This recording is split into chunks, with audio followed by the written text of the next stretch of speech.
அன்பு கனிந்து அமைதி கலந்த நன்றி நிறைந்த ஆத்ம நமஸ்காரங்களை அன்போடு ஆத்மார்த்தமாய் அர்ப்பணிக்கின்றோம் அர்ப்பணிக்கின்றோம் அர்ப்பணிக்கின்றோம். மிக்க நன்றி, மிக்க மகிழ்ச்சி. இன்றைய சத்சங்கத்தினுடைய அற்புதமான தலைப்பு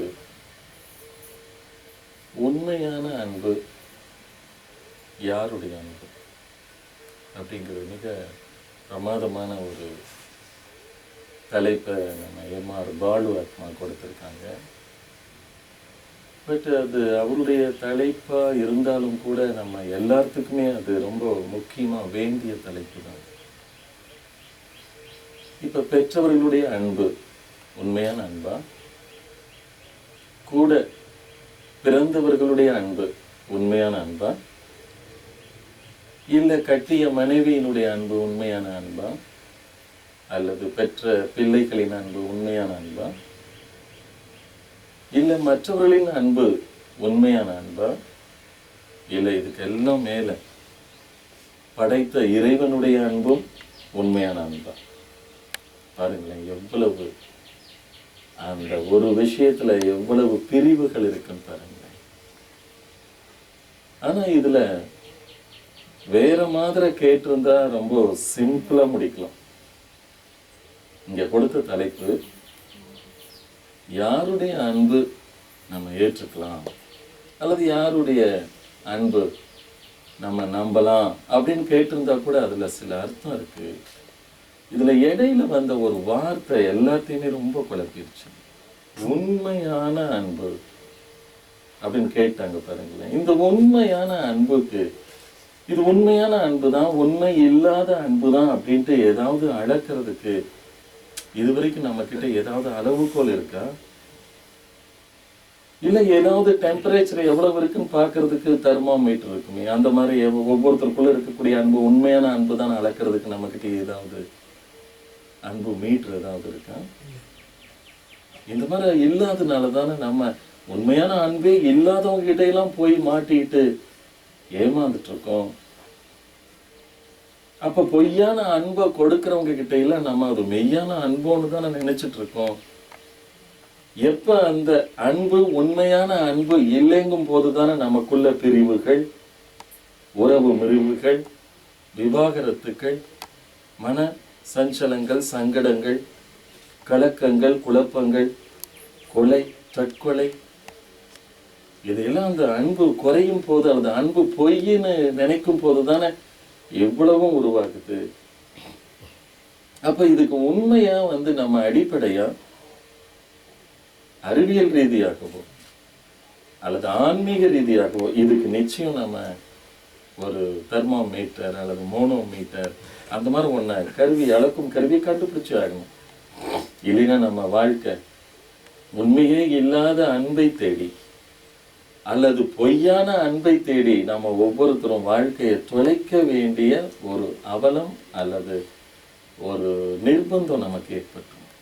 அதனால இன்னைக்கு அதை நிச்சயம் முடிவு பண்ணிடலாம்.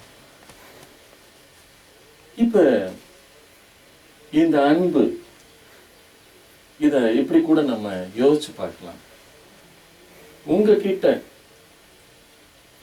பணம் கையில போதுமான அளவுக்கு இருக்கு, உங்ககிட்ட பணம் போதுமான அளவுக்கு இருக்கு. அப்ப நீங்க யாருக்கிட்டையும் கடன் கேட்காம, கைமாத்து கேட்காம நீங்க செலவு பண்ணிக்க முடியுங்களா? உங்க கையில போதுமான அளவுக்கு பணம் இருக்கு, அப்ப யாருக்கிட்டையும் கேட்க வேண்டியதில்லை, நீங்க செலவு செஞ்சுக்கிறீங்க.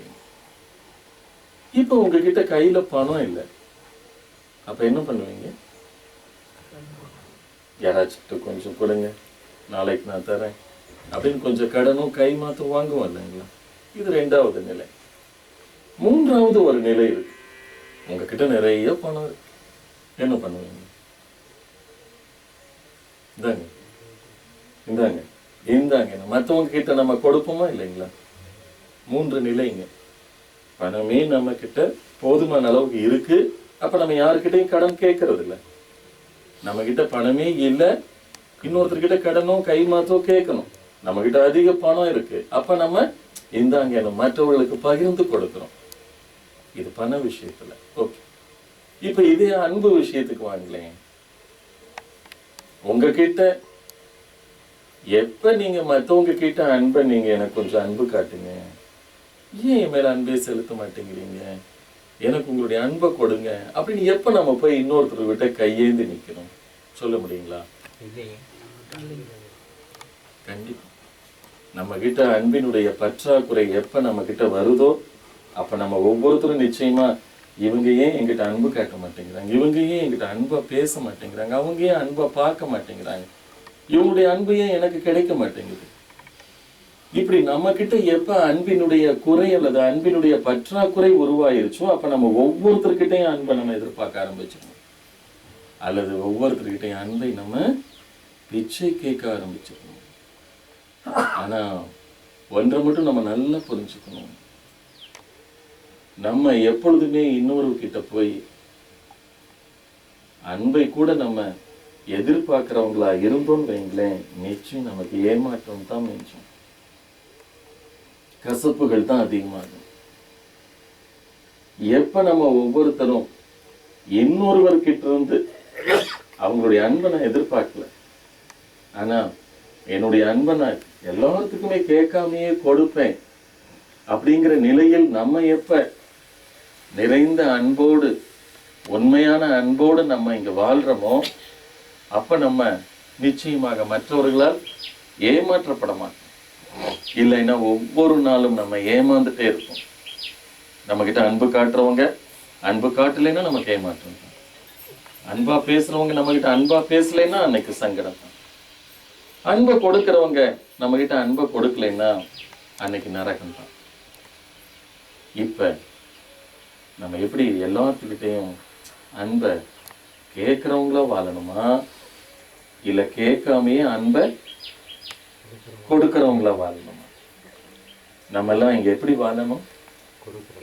நிச்சயமாக அன்பை கேட்கலைனாலும் இந்தாங்க இந்தாங்க இந்தாங்கன்னு அன்பை கொடுப்பவர்களா நம்ம மாறிட்டோம்னா நம்ம வாழ்க்கையில நிச்சயமா அன்பினால் நாம ஏமாற மாட்டோம்.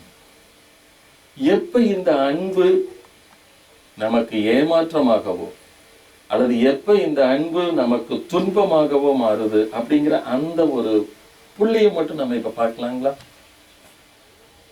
எப்ப இந்த அன்பு நமக்கு ஏமாற்றமாகவும் எப்ப இந்த அன்பு நமக்கு துன்பமாகவும் மாறுது அப்படிங்கிற அந்த ஒரு கோடு அல்லது அந்த ஒரு புள்ளிய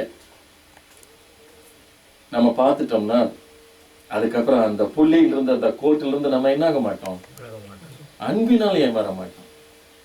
அந்த அன்பினால் நம்ம துன்பப்படவும் மாட்டோம்.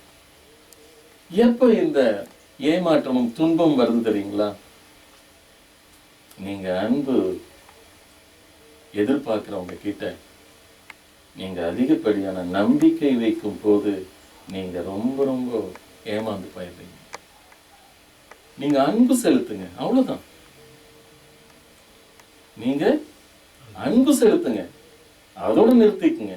அல்லது எவ்வளவு வேணாலும் அன்பு செலுத்துங்க, எவ்வளவு வேணாலும் நீங்க அன்பில் போங்க. ஆனா அந்த அன்பு காட்டுபவர் மேல நீங்க என்ன பண்ணிடக்கூடாது? நம்பிக்கை வைத்திடக்கூடாது. இவங்களுடைய அன்பு எப்பொழுதும் எனக்கு தான், இவங்க எங்கிட்ட மட்டும்தான் அன்பு செலுத்துவாங்க, இவங்களுடைய அன்பு எனக்கு மட்டும்தான் அப்படின்னு எப்ப நீங்க கரம் கிழக்கின்றீர்களோ, எப்ப நீங்க கோடு போட்டுக்கிறீங்களோ, அப்பவே அந்த கோட்டுக்குள்ள நீங்க சிறை கைதியா சிக்கிட்டீங்கன்னு இருக்கும், மாறிட்டீங்கன்னு இருக்கும். அதுல இருந்து வெளிவருது ரொம்ப கஷ்டம். அன்புக்குள்ள சிக்காத வரைக்கும் அன்பு உங்களுக்கு சிறகு. அன்புக்குள்ள நீங்க சிக்காத வரைக்கும் அன்பு உங்களுக்கு சிறகு. அன்புக்குள்ள போய் நீங்க சிக்கிட்டீங்களோ அந்த அன்பே உங்களுக்கு சிறை. உங்களுக்கு சிறகா அந்த அன்பு இருந்துச்சுன்னா இந்த வாழ்க்கை, இந்த உலகத்துல நீங்க ரொம்ப பறந்து பறந்து நீங்க சந்தோஷிக்கலாம், ஆனந்திக்கலாம். ஆனா அந்த அன்பில் போய் சிக்கிட்டீங்கன்னா அவ்வளவுதான், அந்த சிறை. அதுல இருந்து உங்களால வெளியில வர முடியாது. அதனாலதான் அந்த அன்பு கிடைக்கலன்னு நான் மருந்து சாப்பிட்டுட்டேன், அந்த அன்பு கிடைக்கலன்னு நான் கைத்த மாட்டிட்டேன், அந்த அன்பு கிடைக்கலன்னு பைத்தியம் ஆயிட்டேன், அந்த அன்பு கிடைக்கலன்னு வாழ்க்கையை வெறுத்துட்டேன். இப்படி எல்லாம் சொல்றதுக்கு காரணம் என்னன்னா, அன்பு அல்லங்க. நீங்க தயவு செய்து தப்பா அந்த அன்பா காரணம்? அந்த அன்பின் மேல் நீங்க கொண்ட நம்பிக்கை தான் காரணம். அன்பு எந்த தப்பும் பண்ணல. ஆனா நீங்க அதிகப்படியா அந்த அன்பின் மேல வச்சுட்டீங்க பாருங்க நம்பிக்கை. அந்த நம்பிக்கைக்கு வந்த பாதிப்பு தான் இது. அதனால அன்பு செலுத்துறவங்க நீங்க கவனிச்சு பாருங்க, என்னைக்கும் அவங்க ஆனந்தமா இருப்பாங்க. அன்பு செலுத்துறவங்கள பாருங்க, என்னைக்கு அவங்க ஆனந்தமா இருப்பாங்க. ஆனா நம்பிக்கை வச்சிருக்கிறவங்கள பாருங்க, எப்பொழுதும் எப்படி இருப்பாங்க? ஐயோ, இன்னும் கொஞ்ச நேரம் கழிச்சு அது கிடைக்குமா கிடைக்காதா, நாளைக்கு இவர் நம்ம கட்டுப்பாட்டுக்குள்ள இருப்பாரா இல்லையா, நம்ம கிட்ட பேசுவாரா மாட்டாரா, நமக்கு ஏதாவது தருவாரா இல்லையா. இப்படி நம்பிக்கை வைப்பவர்கள் ஒவ்வொரு நாளும் துன்பத்தில் தான் வாழ முடியும். அதனால அன்பில் ஒன்றும் தப்பே இல்லை, அன்பில் எந்த ஒரு பாதகமும் இல்லை. ஆனா அந்த அன்பை எப்படி பயன்படுத்தணும்னு நமக்கு தெரியாதனால அந்த அன்பை நம்ம மாற்றி மாற்றி பயன்படுத்திக்கிறோம். அதுல போய் மாட்டிக்கிறோம். நம்மளுடைய கையாளும் தன்மையில தான் பிரச்சனை. அன்புக்கு பதிலா நம்பிக்கையை கொடுக்கிறோம், நம்பிக்கைக்கு பதிலா அன்பை கொடுத்தா அங்க பிரச்சனை இல்லை. எங்கதான் நம்ம யோசிக்க வேண்டியது, அந்த புள்ளி, அந்த கோடு இங்கதான். இப்படித்தான் ஞானிகள், யோகிகள், துறவிகள், சாதுக்கள், சித்தர்கள், இவங்க கிட்ட எல்லாம் இருக்கிற அன்பு யாருக்கும் பாதிப்பையே கொடுக்காத அன்புங்கிறாங்க. என்ன காரணம்னா, அவங்க கிட்ட போய் உங்களுக்கு இதுல எல்லாம் பிடித்த அன்பு எது, உயர்ந்த அன்பு எது, இந்த பிரியத்திலேயே உயர்ந்த பிரியம் எதுன்னு கேட்கிறாங்க. இந்த அன்பு பிரியம் வேண்டும் ஒண்ணுதான், அவங்க கிட்ட அந்த மாதிரி கேட்கிறாங்க. இந்த உலகத்திலேயே உயர்ந்த பிரியம் எது அப்படின்னு கேட்கிறாங்க. அவங்க ரொம்ப சர்வசாதாரணமா சொல்றாங்க, இந்த உலகத்திலேயே உயர்ந்த பிரியம் ஆத்ம பிரியமா தான் இருக்க முடியும். நம்மெல்லாம் என்னென்ன நினைச்சிருக்கோம், பாசத்திலேயே அல்லது அன்பிலேயே பிரியத்திலேயே மிக உயர்ந்த பிரியம் தாயினுடைய அன்பா தான் இருக்க முடியும் பேசுறோம். ஆனா தாயை வெறுக்கிறவங்க இல்ல அதெல்லாம் முடியாது, என் மனைவியின் அன்பு தான் பெருசுன்னு சொல்ல முடியும். மனைவியை வெறுக்கிறவங்க என் பிள்ளையின் அன்பு தான் எனக்கு பெருசுன்னு சொல்ல முடியும். அதே போல பிள்ளையை வெறுக்கிறவங்க இல்ல என்னுடைய நண்பனின் அன்புன்னு சொல்ல முடியும். இது எல்லாம் கசந்து போய் கடைசியில மக்கள் சொல்ற அன்பு தெரியுங்களா, நான் எல்லாத்துக்கிட்டையும் அன்பு செலுத்தி பார்த்துட்டேன், எல்லா அன்பும் கசப்பு தாங்க. ஆனா இப்ப கடைசியில கடவுளுடைய அன்பை நான் நாடிட்டு இருக்கேன். ஒருவேளை அந்த அன்பு தான் இனிப்பான அன்பா இருக்கும்னு நினைக்கிறாங்க. ஆனா நிச்சயம் பக்கத்துல இருக்கிறவங்களோட அன்பு பாராட்டாம, பக்கத்துல இருக்கிறவங்கள நேசிக்காம, கண்ணுக்கு தெரியறவங்க கிட்ட அன்பு செலுத்தாத ஒரு மனிதனால் கண்ணுக்கே தெரியாத கடவுள் கிட்ட எப்படிங்க அன்பு செலுத்த முடியும்? கண்ணுக்கு தெரிகிற மனுஷங்க கூடயே நம்ம அன்பா இருக்க முடியல, கடவுள் மேல அன்பா வச்சிருக்கேன் அப்படின்னு சொல்லி போட்டு அந்த பொய் அன்பை எவ்வளவு நாள் வச்சிருக்க முடியும்? அந்த அன்பை ஒண்ணு அவரு ஒண்ணு கேட்கலையே. அவர் சொல்றதெல்லாம் என்ன தெரியுங்களா, நீ உன் உடன் பிறந்தோரை நேசிக்கிற மாதிரி அண்டை அயலானையும் நேசிங்கிறதான் சொல்றாங்க. இதை விட உயர்ந்த அன்பை ஒண்ணு சொல்றாங்க. உனக்கு அன்பு செலுத்துபவரையே நீ அன்பு செலுத்திட்டு இருந்தீங்கன்னா அது வியாபாரமா போயிடுங்க. இதுக்கு அவர்கிட்ட போய் அப்படி மரியாதை கொடுக்குறேன்னு, ஏன்னா அவருக்கு எனக்கு ரொம்ப மரியாதை கொடுக்குறாரு அதனால நான் மரியாதை கொடுக்குறேன், இப்படி சொல்றதுன்னு அர்த்தம் இல்லை. ஒருத்தர் அன்பு செலுத்துறாரு அதனால நான் அவருக்கு அன்பை ரொம்ப கொடுக்குறேன் அப்படிங்கிறதுனே அர்த்தம் இல்லை. இது வியாபாரம். 10 ரூபாய் கொடுக்குறோம், அவங்க 10 ரூபாய் பொருளை கொடுக்குற மாதிரி. ஆனா அங்க உண்மையான அன்பு இல்லை. யார் உங்க மேல வெறுப்பை கொடுக்கிறாங்களோ, யார் உங்களை விரோதிக்கிறாங்களோ, யார் உங்களை ரொம்ப அவமானப்படுத்துறாங்களோ அவங்க மேலதான் நீங்க இன்னும் கொஞ்சம் அன்பை நீங்க பொழியணும். அவங்களதான் தேடி போய் இன்னும் உங்களுடைய அன்பை கொஞ்சம் இந்தாங்கன்னு கொடுக்கணும். அந்த அன்பு தான் உண்மையான அன்பா இருக்க முடியும். இவங்க 10% தர்றாங்க, நானும் 10% அன்பை தரேங்கிறது உண்மையான அன்பு அல்ல. அந்த மாதிரி அவங்க சொல்றது என்னன்னா, இந்த உலகத்திலேயே உயர்ந்த அன்பு, உண்மையான அன்பு, உன்னை நீ உண்மையில் செலுத்துகின்ற அன்புதான். ஆத்ம பிரியமே மிகப்பெரிய பிரியம். சுய பிரியமே சுத்தமான பிரியம்னு சொல்றாங்க. அது என்ன ஆத்ம பிரியம், சுய பிரியம்? அது என்னங்க? எப்படி இந்த மாதிரி வார்த்தையுமே நம்ம அதிகமா கேட்டதில்லை. ஆத்ம பிரியம், சுய பிரியம். என்னன்னா, நம்ம எவ்வளவு அசிங்கமானவங்களா இருந்தாலும் நம்ம தினம் தினம் நம்ம முகத்தை காட்டுற கண்ணாடி நம்ம ரொம்ப நேசிக்கிறோம், தெரியுங்களா? நம்ம எவ்வளவு அசிங்கமானவங்களா இருந்தாலும் நம்மளை காட்டுகின்ற கண்ணாடியை நான் ரொம்ப நேசிக்கிறேன். இன்னைக்கு நான் எப்படி இருக்கேன், இன்னைக்கு நான் அழகா இருக்கேனா,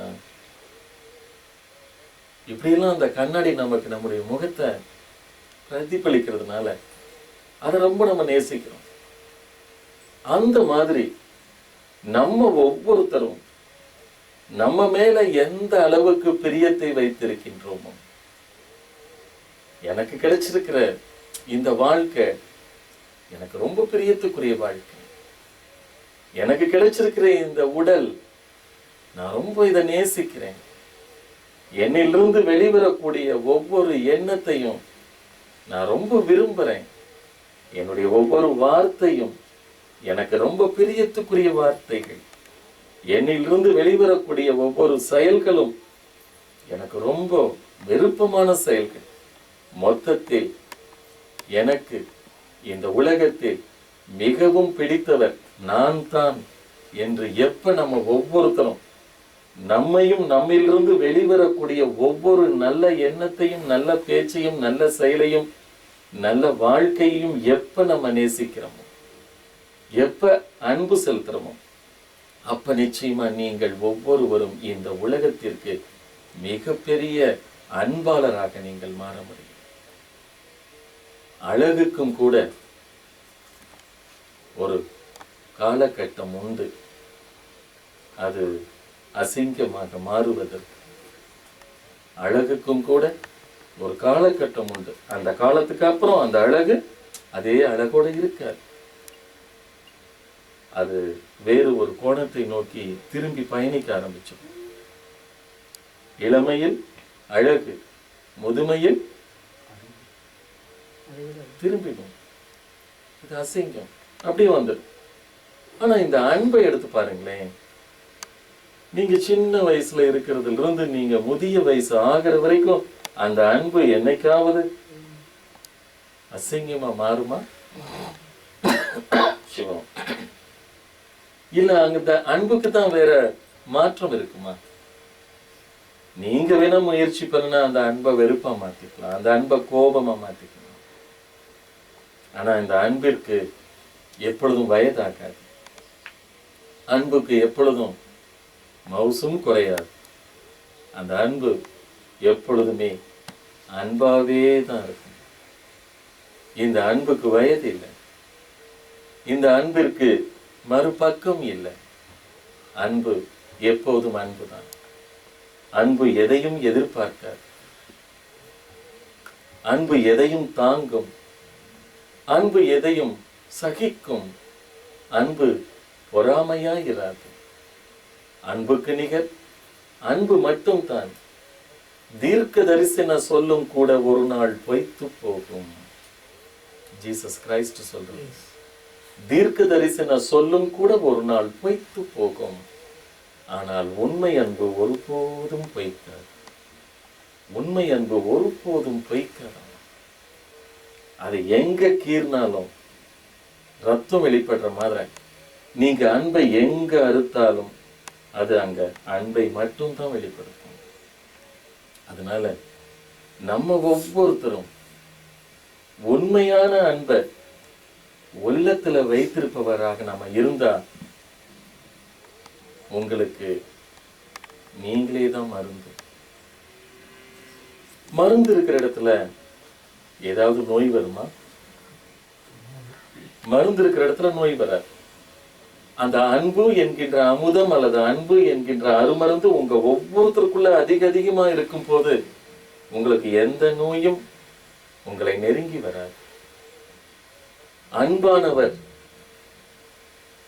மற்றவருக்கு மருந்தாவார். நீங்க ஒவ்வொருத்தரும் அன்பானவரா மாறிட்டீங்கன்னு வைங்களேன், உங்களுக்கு நோயும் வராது, உங்களை எந்த நோயும் வந்து தாக்காது. நீங்களே மற்றவர்களுக்கு என்னவா மாறிடலாம்? மருந்தாவே மாறிடலாம். ஏன்னா உங்களுடைய அன்பு அப்படிப்பட்ட அருமை இருந்து கவலையோட உங்ககிட்ட வந்தாங்கன்னா உங்களுடைய அன்பு அவங்களை என்ன பண்ணிடும்?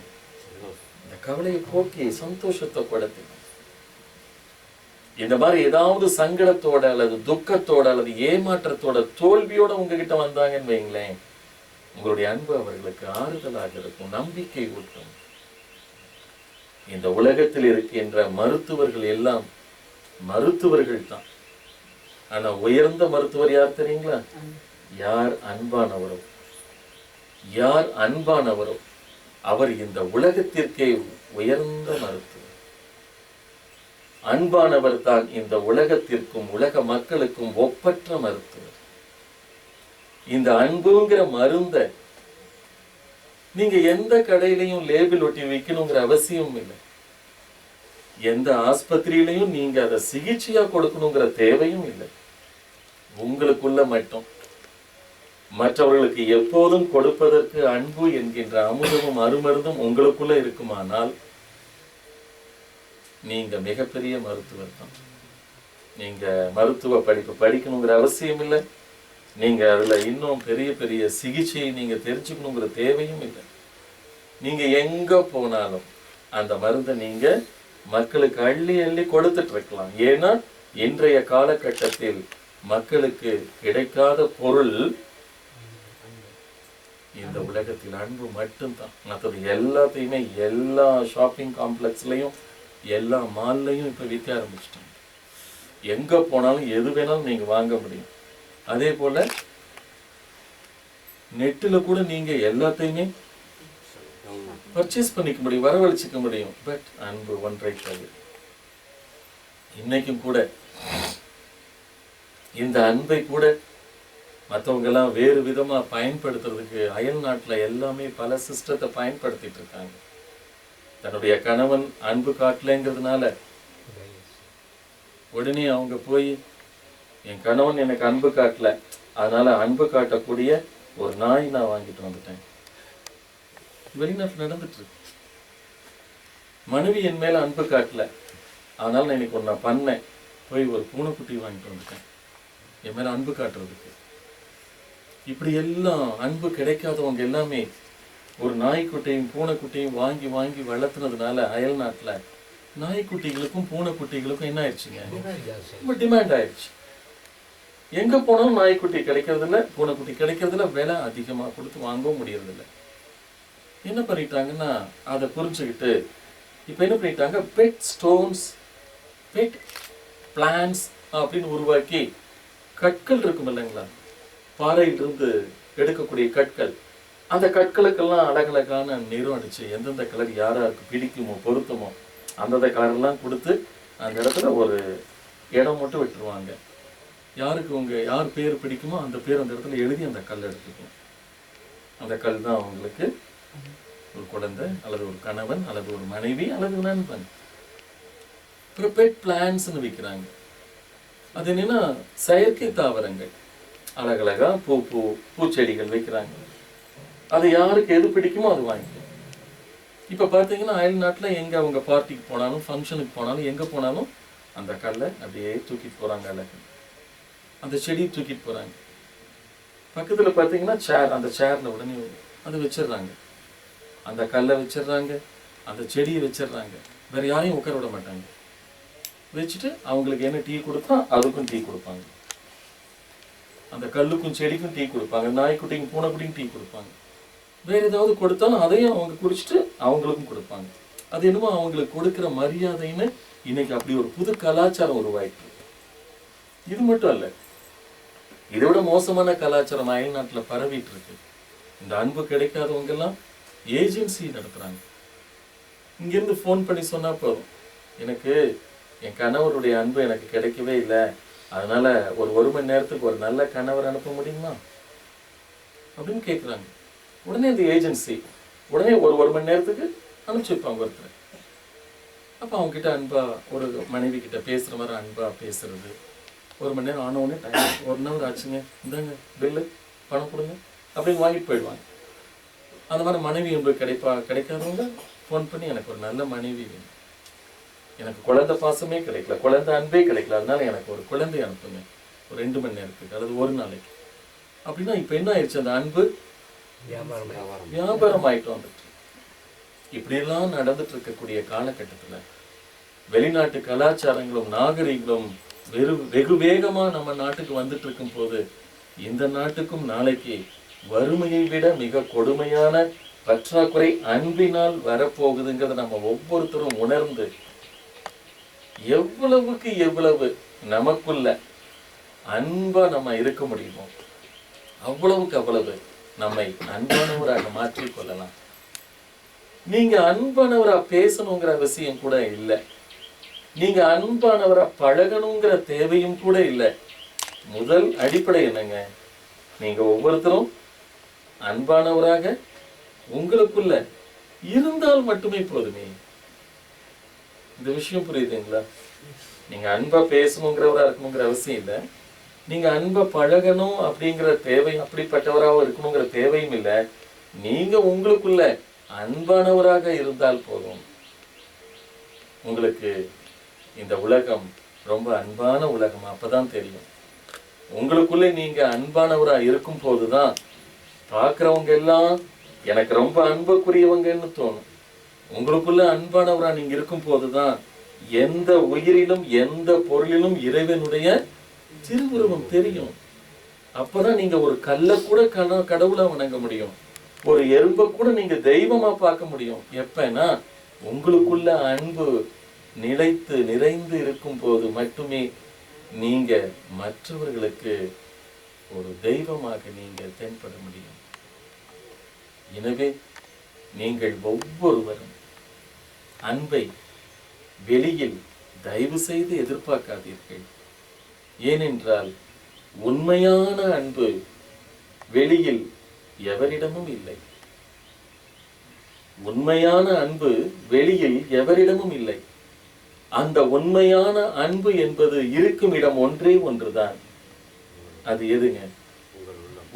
உங்கள் ஒவ்வொருவரின் உள்ளத்தில் தான் அந்த உண்மையான அன்பு இருக்கின்றது. உண்மையான அன்பு இருக்கும் இடம் உங்கள் உள்ளம்தான். எனவே அந்த உண்மையான அன்பை நீங்கள் ஒவ்வொருவரும் இன்று முதல் ஒவ்வொரு